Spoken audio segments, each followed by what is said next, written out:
We continue to recount the experiences and teachings of the late Archbishop Desmond Tutu. I want to bring in Wilma Jakobsen, one of the first women priests ordained by the Archbishop in the Anglican Church in Southern Africa. Reverend Jakobsen served as the Arch's chaplain when he was Archbishop, and she joins us now. Reverend, thanks very much indeed for your time. Well, firstly, how did you take the news of the Arch's passing? Oh, my. You know, it wasn't a surprise. In some ways, I have to say, almost 2 years ago, I had a dream that he had died, and I woke up so upset and was so relieved that he actually hadn't died. So, in a sense, one has known this is coming, but not known when it's coming. So, I'm sad. It's a loss, but right now in the moment, there's so much celebration of his life because of all the content that's flying around the internet and on TV that I'm so, again, mesmerized by this man who was so important for me and my own vocation and life, that I'm still in there, I'm celebrating him, and I'm not sure I've quite taken in that he's not here. His spirit is so here, right? We are hearing all about him, so much about him. But I know I'm deeply sad. I'm deeply sad. I was paralyzed yesterday. I couldn't do much for the first few hours after I heard. But I'm also celebrating. So it's kind of a both and. What a loss for someone so magnificent in all dimensions. And yet what a celebration of a person transformed by love, by whom others were transformed. That's amazing. That's indeed. amazing. And one can understand that because you had an incredibly close connection to the Archbishop, didn't you? Almost 2 years as his chaplain.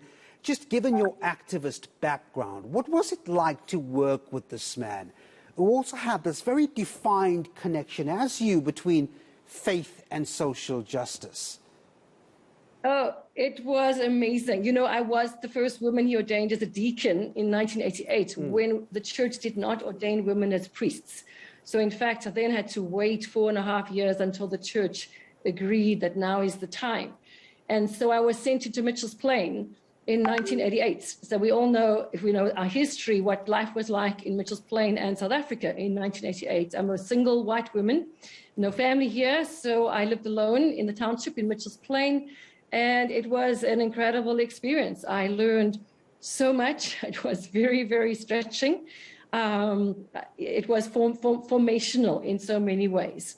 And he and I were very close because he wanted to make this happen. And yet he couldn't. The church must decide. And we had numerous discussions about what and how the process would be. And then in '89, it was maybe going to happen, but it missed it by 13 votes. And he was so upset, he cried. And he was so upset he couldn't ordain me because we worked closely together. As the deacon, permanently not ordained, I was always at the big services to read the gospel. So I was always behind the scenes in the room where they would vest and put on their vestments. Yep. So we got to know each other. And then in 1992, when it actually happened, I mean, in Swaziland, when the vote happened, he just found me after the vote and gave me like a bear hug and said, "I'm going to ordain you."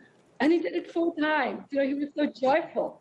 And then that was August. And then by September 1992, he ordained me. And we were so happy. You know, it was joy on steroids, if you like. It was a sign of hope. It was so much in South Africa was struggling in 1992. But if the church, so mired in tradition, can change on women priests, then maybe South Africa can also change. It was hopeful. It was joyful. And so to work for him, 3 years later, basically, I was working for him as his chaplain. And it's transforming. What can I say? Transforming. It must have been incredibly moving.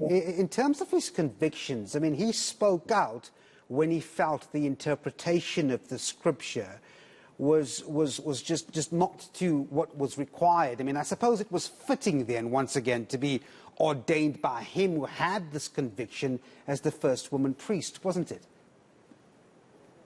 Yes, so I was the first woman he ordained, but there were 3 others in South Africa before us. But he was so clear. It's about equality. You can do nothing about your gender. You're born a woman, so why then are you forced not to be a priest? Because you're a woman. The injustice of it. He was someone who fought injustice in every way, so very, very clearly. And so that shifted not only to be women and women clergy, but women in positions of leadership in the church. And he made space for women in this way in the church in his time that he was bishop.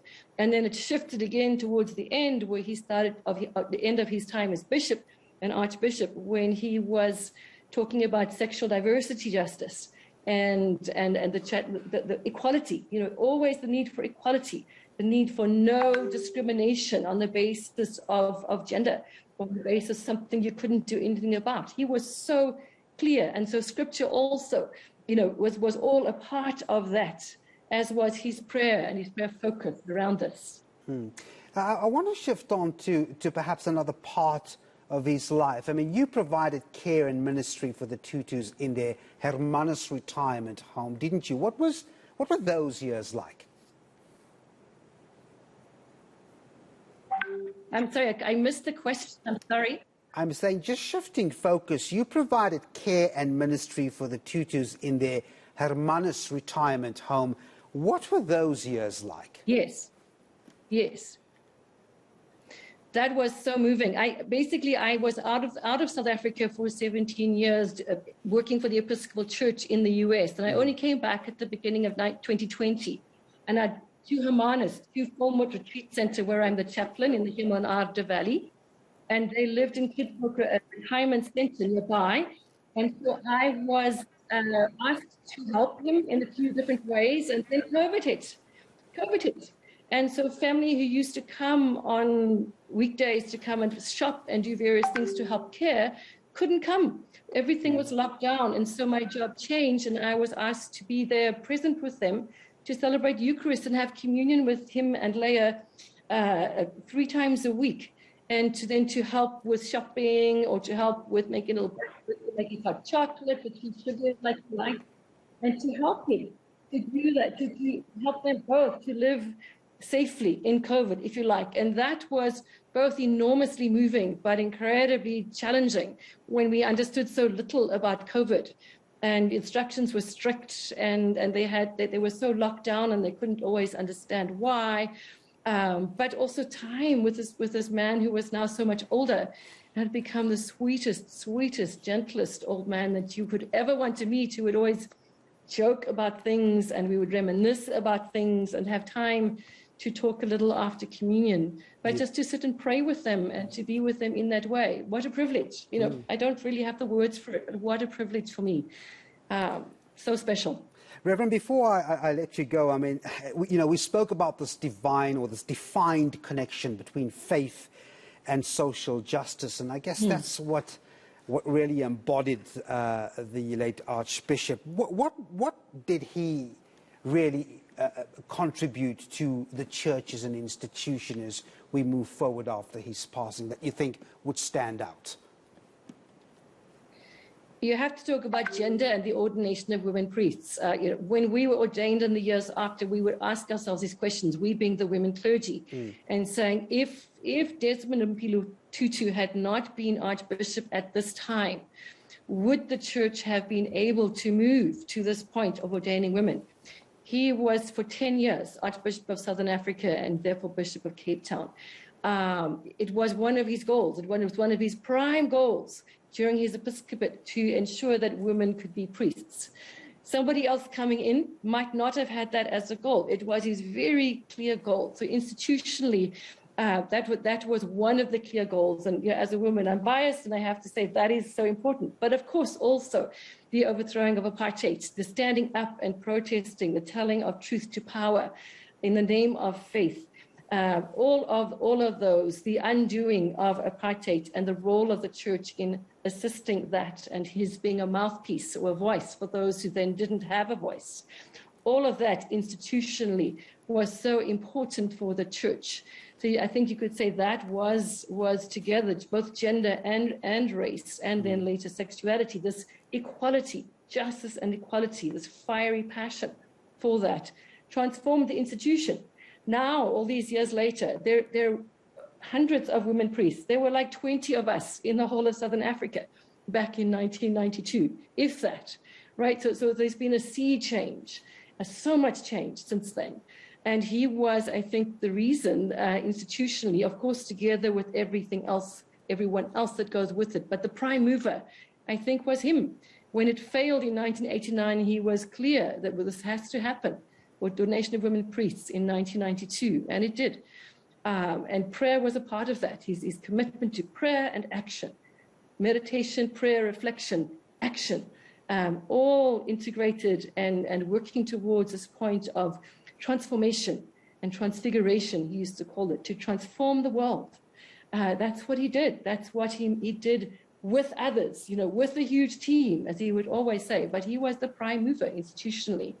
And had he not been, if there was no Desmond Tutu, maybe there would have been someone else raised up. We don't know. How can you answer that? But he was the one. And his was the voice, and his was the chuckle, and his was the laughter. His was the joy, and his was the justice, and his was the prime moving of helping us as an institution to move forward as we needed to. And so thanks be to God for this man who's, because of him, my life has been what it is. My life would have been completely different without him. But thanks be to God for this man. I am so, so grateful for him, for myself, but for the church and for the world.